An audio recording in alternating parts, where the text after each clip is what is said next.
Hello students, देखो आज हम लोग बात करते हैं जिसकी फैराडे लॉ ऑफ इलेक्ट्रोलिसिस की। लास्ट वीडियो लेक्चर में आपने बात की थी इलेक्ट्रोलिसिस बेसिस पे कि सर इलेक्ट्रोलिसिस का मतलब क्या था। इलेक्ट्रो मतलब इलेक्ट्रोलाइट, लिसिस मतलब ब्रेक डाउन, कि आपने इलेक्ट्रिसिटी देके इलेक्ट्रोलाइट को ब्रेक डाउन किया।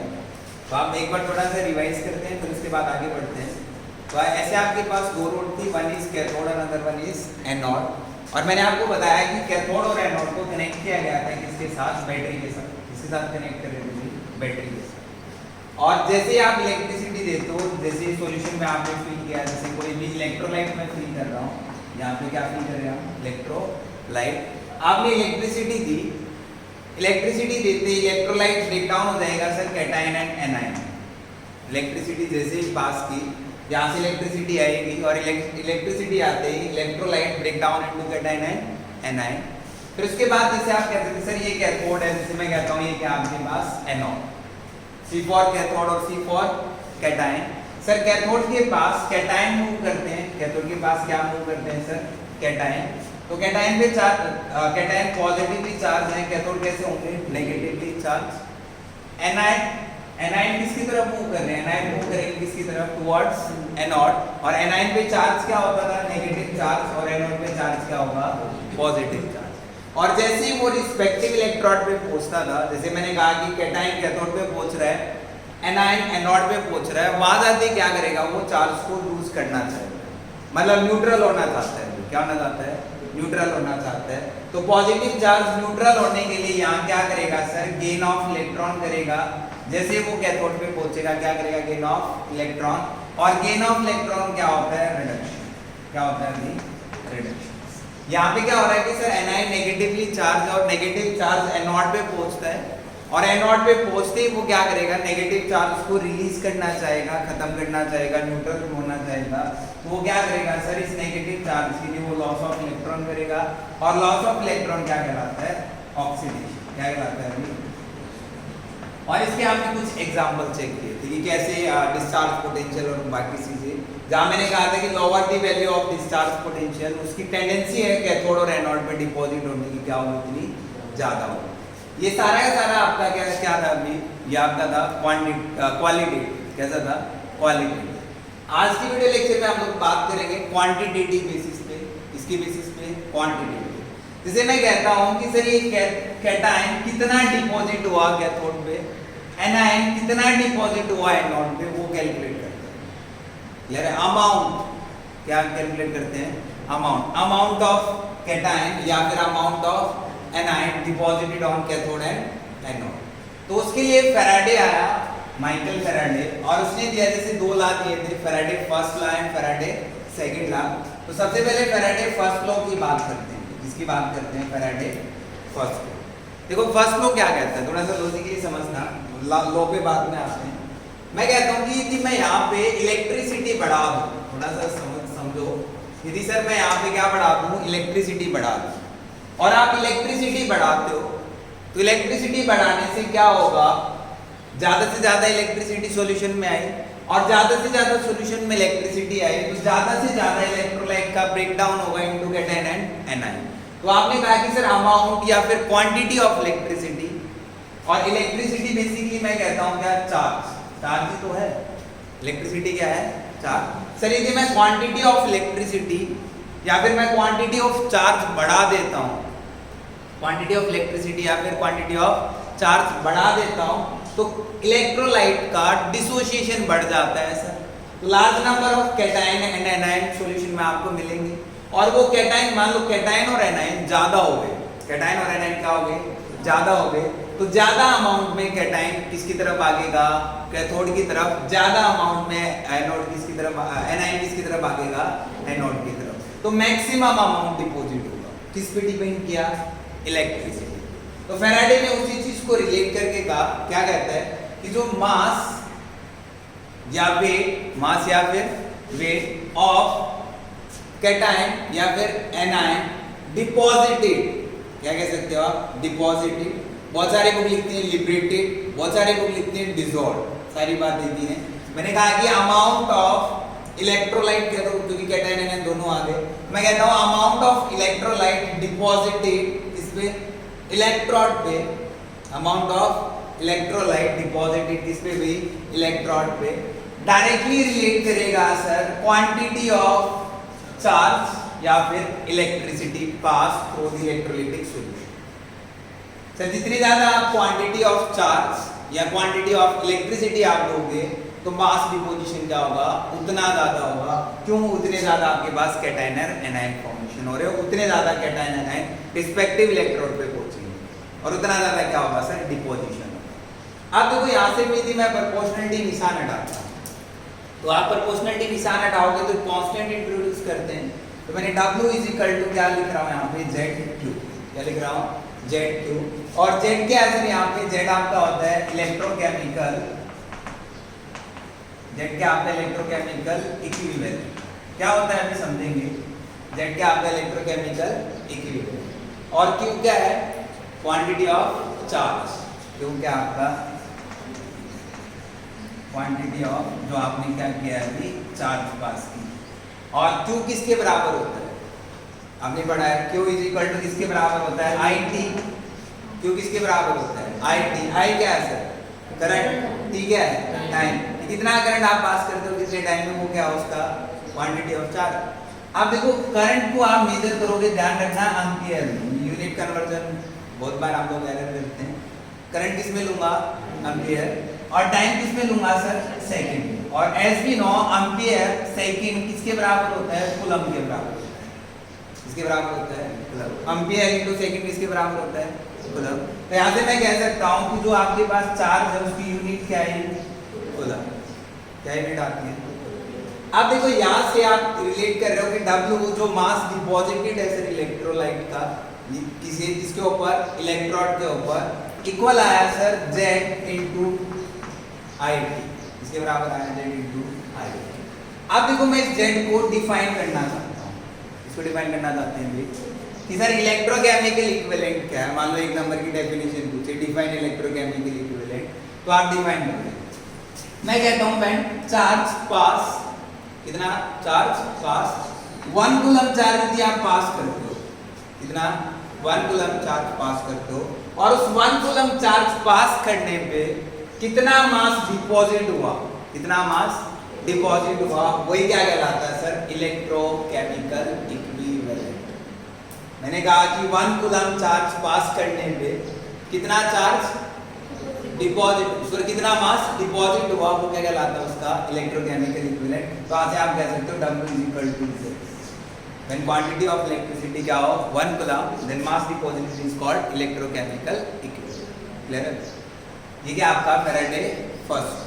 अब देखो इसी चीज को आगे मतलब एक्सटेंड करते हैं, कैसे क्वांटिटेटिवली कैसे आप इसकी बात करते हो कि कितनी चार्ज रिक्वायर्ड होगा सर। ऐसे क्वेश्चन बहुत सारे आते हैं कि क्वांटिटी ऑफ चार्ज या क्वांटिटी ऑफ इलेक्ट्रिसिटी नीडेड या required for the reduction of, ऐसे क्वेश्चन पूछता है, for the reduction of 1 mole cation या फिर for the oxidation of 1 mole anion. ऐसे क्वेश्चन आ सकता है कि ऑक्सीडेशन और रिडक्शन के लिए कितनी क्वांटिटी रिक्वायर्ड होगी, तो हम लोग कैसे चेक कर सकते हैं। देखो इसको हटा,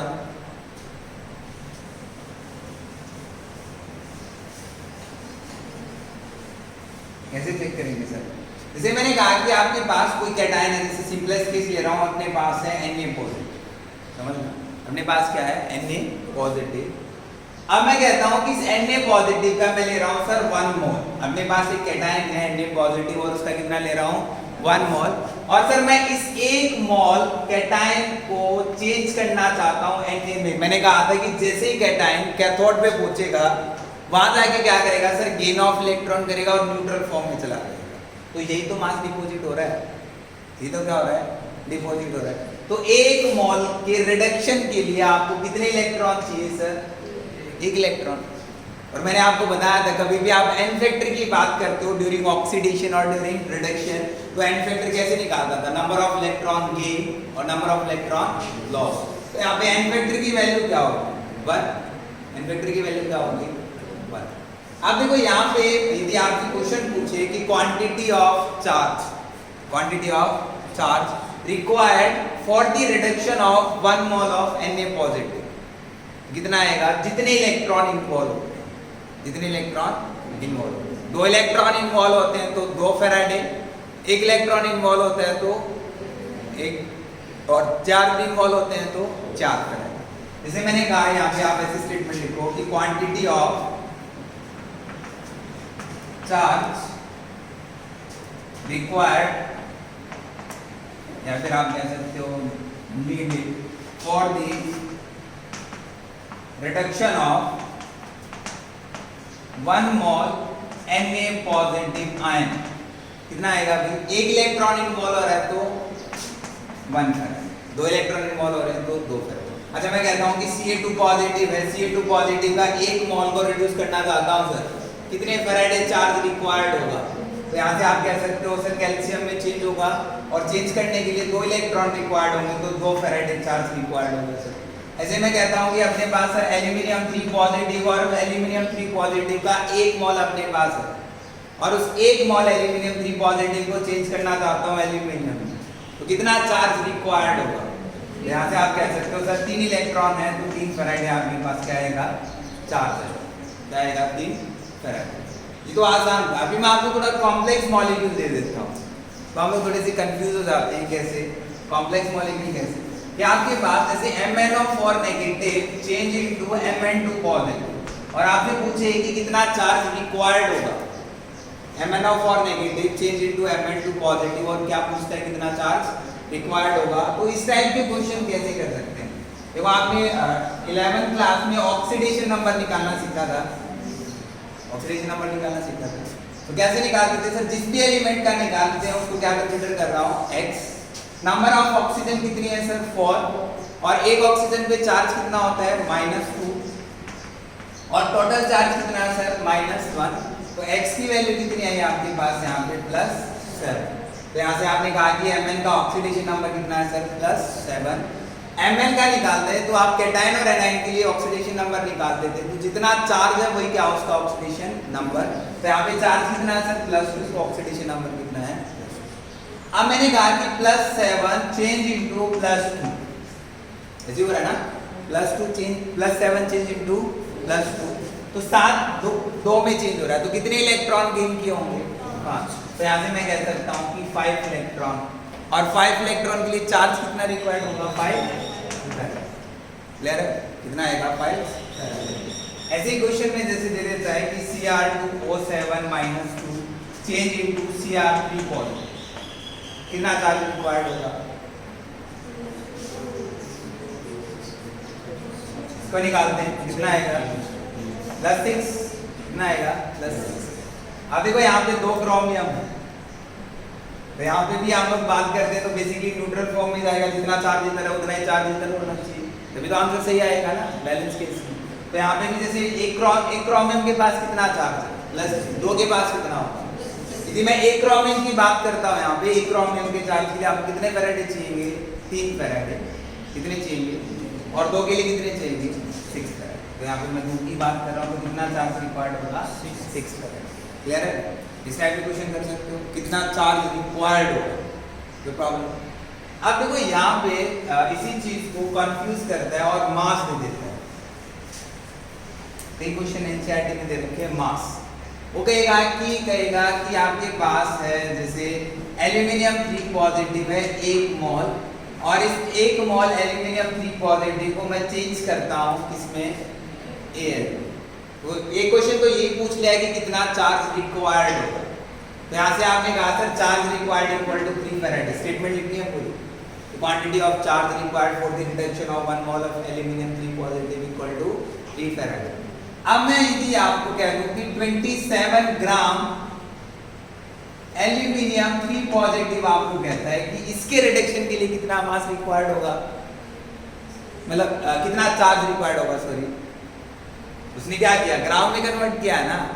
अच्छा देखो मैं इसी चीज पे ऐसे कहता हूँ सर, आपने रीड कराया कि 1 मोल एल्यूमिनियम 3 पॉजिटिव चार्ज डिपॉजिट करता है, या चार्ज रिक्वायर्ड होता है डिपोजिशन के लिए सर 3 फैराडे 1 मोल के लिए, और मोल को ग्राम में मैं चेंज करना जानता हूँ। तो आपको पता है कि सर मोल इक्वल होता है वेट इन ग्राम अपॉन एटॉमिक वेट। यदि एटम दे रखा है एटॉमिक मास, मॉलिक्यूल दे रखा है तो क्या आएगा? मॉलिक्यूलर मास या फिर मॉलिक्यूलर वेट। अब देखो यहाँ से मॉल से मुझे क्या निकालना है, वेट निकालना। तो वेट इन ग्राम किसके बराबर आएगा sir, mall into atomic mass. क्या आएगा, mall into atomic mass. Mall कितने दे रखे हैं सर, 1। एटॉमिक मास एल्यूमिनियम का कितना होता है, 27। तो कितना आएगा, 1 × 27, ये क्या आ गया आपके पास, ग्राम। तो 27 ग्राम डिपॉजिट करता है कितना, 3 फैराडे। 1 ग्राम कितना आएगा, 3/27। और क्वेश्चन में कितना पूछा है, 27 से पूछा है, तो 3 फैराडे डिवाइड बाय 27 × 27। तो आंसर कितना आया, 3 फैराडे। इसको मैं चेंज कर सकता था, यहाँ से 9 ग्राम के लिए पूछ सकता था, इसीलिए पूछ सकता था 9। इसी के लिए जैसे आपको देता है कि कैल्शियम एनसीईआरटी या क्वेश्चन है कैल्शियम 2 पॉजिटिव, कहता है 20 ग्राम कैल्शियम 2 पॉजिटिव को चेंज करना है कैल्शियम में, तो क्वांटिटी ऑफ चार्ज रिक्वायर्ड कितना हो।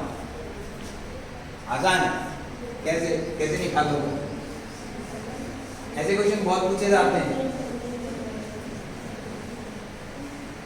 देखो सर, 1 मोल कैल्शियम 2 पॉजिटिव को कैल्शियम में चेंज कराने के लिए 2 फैराडे चार्ज रिक्वायर्ड था। कितना चार्ज रिक्वायर्ड था भाई, 2 फैराडे, ये तो है ना। और 1 मोल में कितने ग्राम होता है कैल्शियम का, 40 ग्राम। तो यहाँ से आप कहते हैं सर 40 ग्राम कैल्शियम 2 पॉजिटिव को आपको 2 फैराडे देने पड़ेंगे, और 1 ग्राम को कितना देना पड़ेगा, 2/40,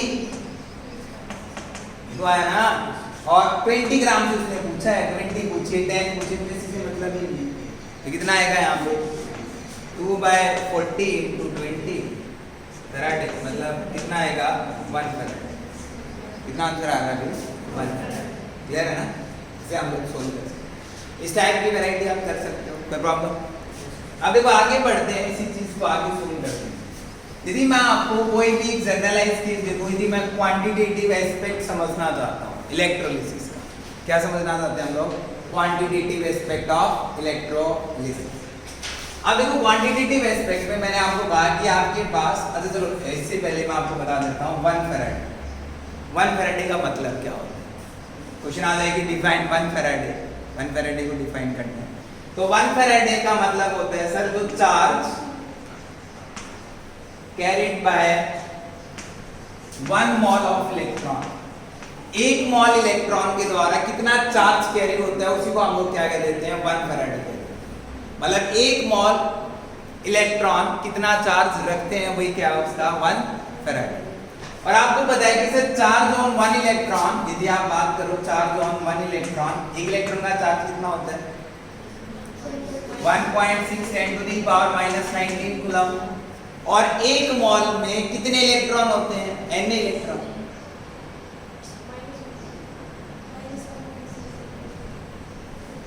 मैंने कहा कि चार्ज ऑन इलेक्ट्रॉन 1.6 × 10⁻⁻ कितना होता है, -19 कूलम। मैं कहता हूं कि 1 मोल में कितने इलेक्ट्रॉन होंगे भाई, n इलेक्ट्रॉन। कितने इलेक्ट्रॉन होंगे, n की वैल्यू कितनी होती है, 6.022 × 10⁻23। 1 मोल की बात कर रहा हूँ, यानी पर मोल, इसलिए मैं इसको क्या लिख रहा हूँ, पर मोल। क्या बात कर रहे हैं हम लोग, पर मोल। अब मैं कहता हूँ कि आपने कहा कि 1 फैराडे का मतलब है sir charge carried by 1 mole of electron.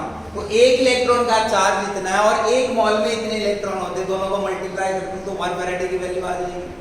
तो यहाँ पे 1 फैराडे इक्वल आया sir charge on 1 electron into 1 मोल में कितने इलेक्ट्रॉन है इनमें।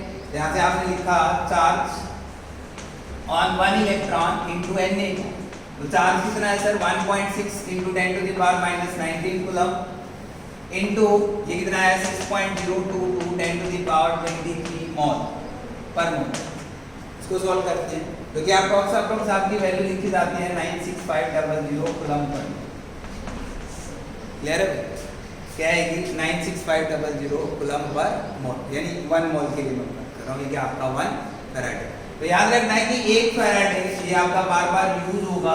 अभी तो मैंने आपको क्वेश्चन कराए हैं, जो आपने अभी बात की कि 1 मोल कैटायन को रिड्यूस करना है तो कितना चार्ज रिक्वायर्ड होगा। अब वो कह सकता है इन कूलम, अभी तक आप बात कर रहे थे वहां पे किसकी, फैराडे की। वो कहेगा कि कूलम में कितना चार्ज रिक्वायर्ड है। जैसे मैंने कहा कि Ca2 पॉजिटिव है सर, और उस Ca2 पॉजिटिव का 1 मोल आपको चेंज करना है Ca में।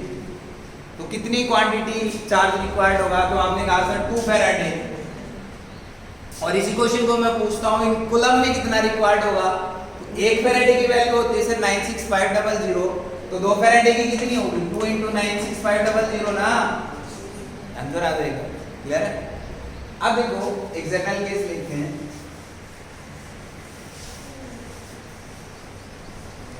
जैसे आपने लिया कि आपके पास कोई कैटायन है Mn पॉजिटिव जिसके ऊपर कुछ चार्ज। क्लियर? अब मैं इस केस को डील करना चाहता हूं, जनरलाइज केस ले रहे हैं, कोई भी आपके पास मेटल है और उसके ऊपर कुछ चार्ज है। अब आप इसको चेंज करना चाहते हो सर मेटल में। अभी तो ये तो पढ़ रहा था कि 1 मोल इसको मैं रिड्यूस करता हूं तो कितनी क्वांटिटी ऑफ चार्ज रिक्वायर्ड होगी, तो इसको रिड्यूस करते हैं इसके अंदर। तो चेक करते हैं, यदि मैं 1 मोल को चेंज करूंगा तो यहाँ पे रिक्वायर्ड होगा सर n इलेक्ट्रॉन्स। क्या होगा? n electron, not n electron, क्या रिक्वायर्ड होंगे? n electron. जितना चार्ज हो उतने इलेक्ट्रॉन रिक्वायर्ड होंगे, n इलेक्ट्रॉन्स। यहाँ से यहाँ तक, तो यहाँ से आप लिखो कि 1 मोल, यदि मैं इसको ऐसे लिखता हूँ कि quantity of charge required for the reduction of 1 mole of Mn positive ion equal to कितना आया अभी n फैराडे। कितना आता है?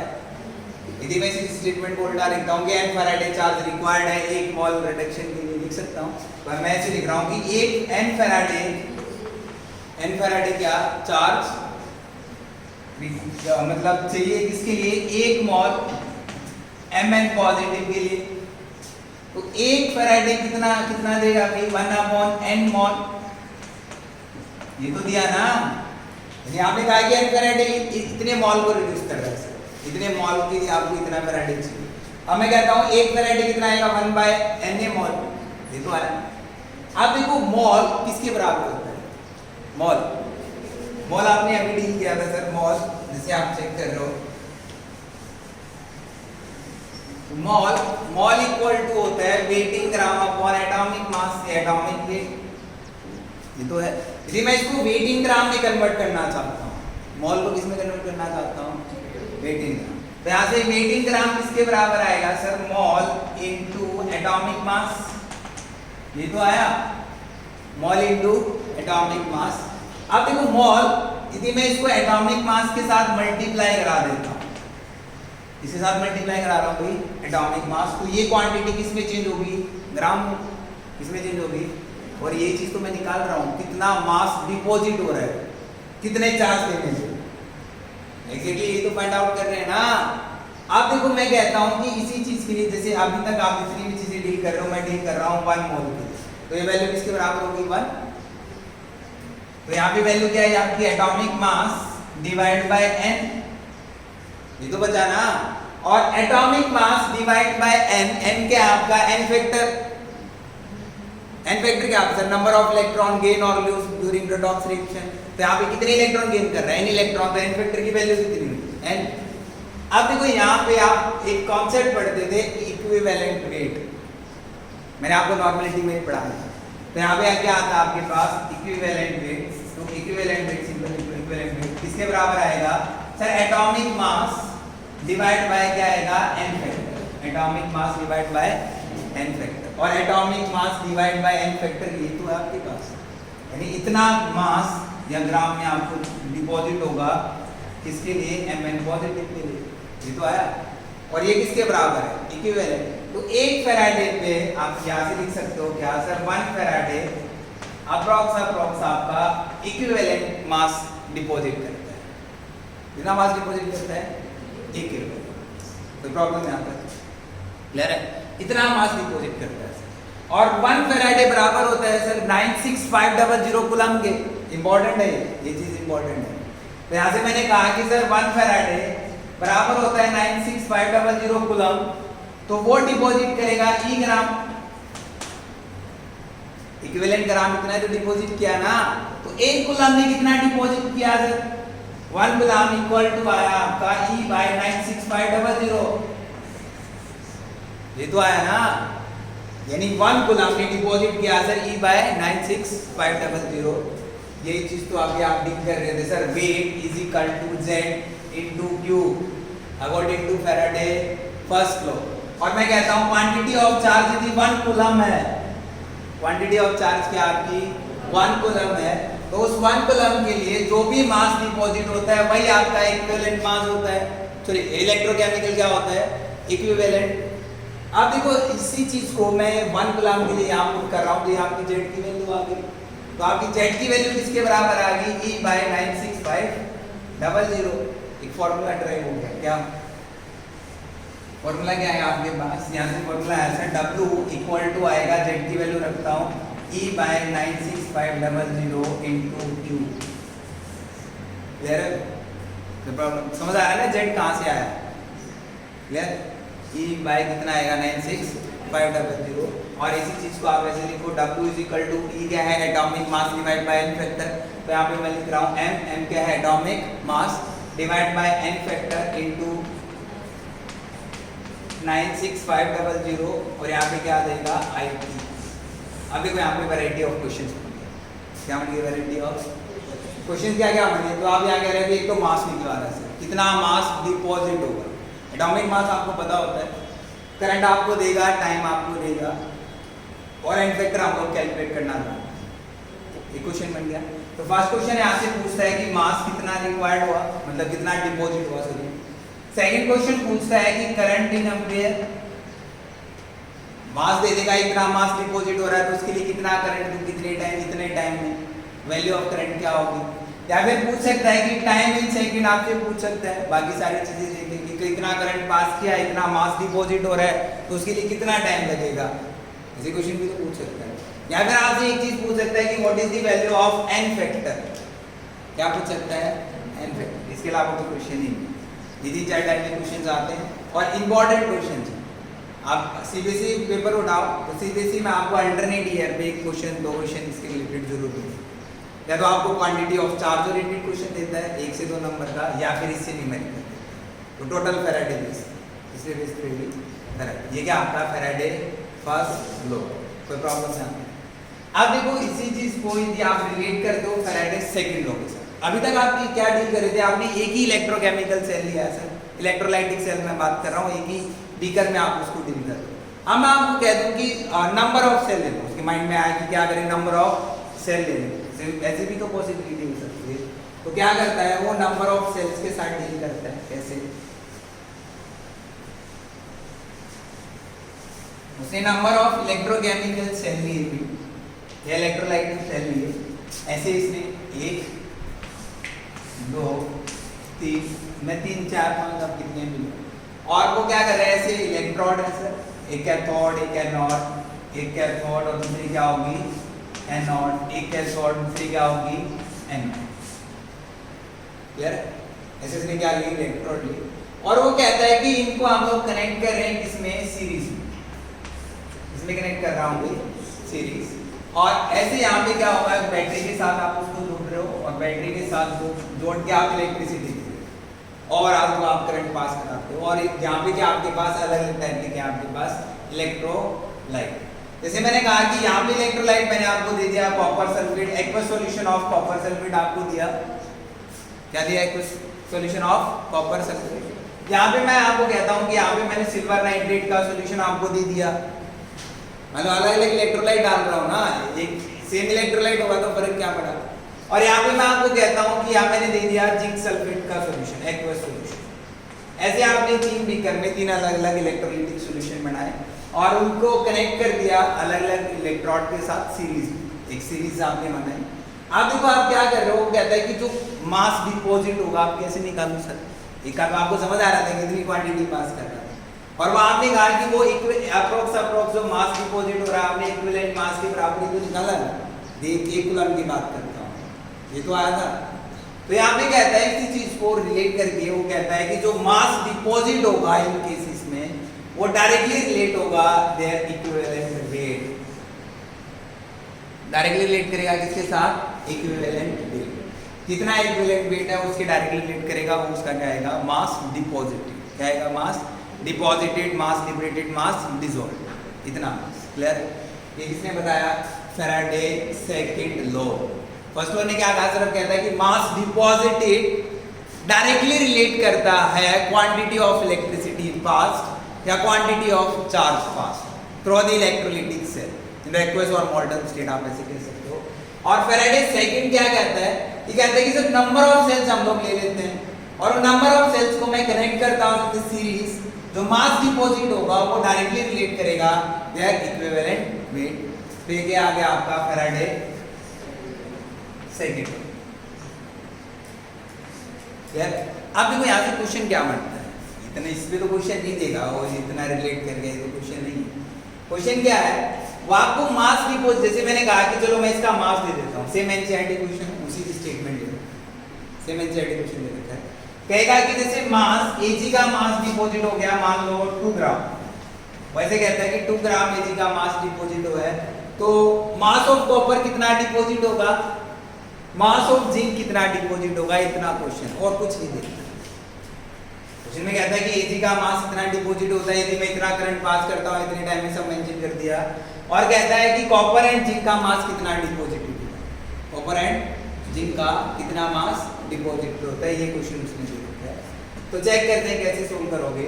देखो आपको रिलेट करना है, बस सीरीज में कनेक्टेड है, क्या करना है, रिलेट करना है। कैसे, मैंने कहा कि mass of silver, mass of divide by, यदि मैं लेता हूं mass of copper equal to equivalent mass of silver divide by equivalent mass of copper, ऐसे तो आएगा। और यहाँ पे मैं क्या कर रहा हूँ सर, मैं निकाल रहा हूँ क्या, ये तो कॉपर के लिए आपने निकाला, यदि मैं जिंक के लिए निकालता हूँ तो sir mass of silver divide by mass of zinc, mass of silver divide by mass of zinc equal to equivalent mass of silver divide by equivalent mass of zinc. अब क्वेश्चन आता है equivalent mass कैसे निकालें, equivalent mass में problem आती है। देखो अब जैसे आप इलेक्ट्रिसिटी दोगे तो ये ब्रेक डाउन होगा sir, copper 2 positive plus SO4 2 negative में। जैसे आपने इलेक्ट्रिसिटी दी, ये ब्रेक डाउन हुआ Ag positive plus NO3 negative में। जैसे आपने इलेक्ट्रिसिटी दी, ये ब्रेक डाउन हुआ Zn2 positive plus SO4 2 negative में, ऐसे तो टूट रहा है। अब देखो यहाँ पे फर्स्ट क्वेश्चन आया एन फैक्टर निकालना, ये तो मास डिपॉजिट होगा, ये तो मास डिपॉजिट हो रहा है, ये तो मास डिपॉजिट हो रहा है कैटाइन का, तो यहाँ पे कितना कॉपर, यहाँ पे क्या जाएगा Ag, यहाँ पे क्या आया सर जिंक, कितना फैराडे 2 फैराडे, या कितने इलेक्ट्रॉन 2 इलेक्ट्रॉन, ऐसे तो आएगा। कितने इलेक्ट्रॉन सर 1 इलेक्ट्रॉन, कितने electron sir 2 electron. N factor की वैल्यू आ गई, इसकी वैल्यू आ गई। और आपको पता है कि इक्विवेलेंट मास आप कैलकुलेट करते हो, इक्विवेलेंट मास, जैसे मैं इसका निकाल रहा हूँ, कॉपर का निकाल रहा हूँ, इसका निकाल रहा हूँ, तो equivalent mass of copper divide किसके बराबर होता है, atomic mass divide by N factor. Atomic mass आपको पता होता है, जैसे मैंने कहा कि कॉपर का एटॉमिक मास मान लो 63.5 डिवाइड बाय एन फैक्टर कितना आता है कॉपर के लिए, कितना है सर 2, तो इसका क्या आ गया इक्विवेलेंट मास। अब देखो आपके पास इक्विवेलेंट मास ऑफ कॉपर आ गया, ऐसे इक्विवेलेंट मास ऑफ मैं Ag निकाल सकता हूँ, मास ऑफ Ag आपको दे रखा है तो क्या आ जाएगा मास ऑफ कॉपर। ऐसे आपके पास मास इक्विवेलेंट मास आपने कैलकुलेट किया किसका, Ag का, किसका कैलकुलेट किया जिंक का, किसका आ जाएगा वेट ऑफ जिंक। क्लियर है, ये क्या आपका क्वांटिटेटिव एस्पेक्ट ऑफ इलेक्ट्रोलिसिस, जो कि किसने एक्सप्लेन किया था, फैराडे। सिंपल है, देखो आपने पहले ब्रेक डाउन किया, कैटायन एनायन डिपॉजिट किए, फिर कितना मास डिपॉजिट हो रहा है, कितना मास लिबरेटेड हो रहा है, डिसोल्व आ रहा हो, वो आपने कैलकुलेट। क्लियर है, बात के लिए इतना है, फिर प्रॉब्लम हो तो नेक्स्ट वीडियो लेक्चर में हम लोग डिस्कस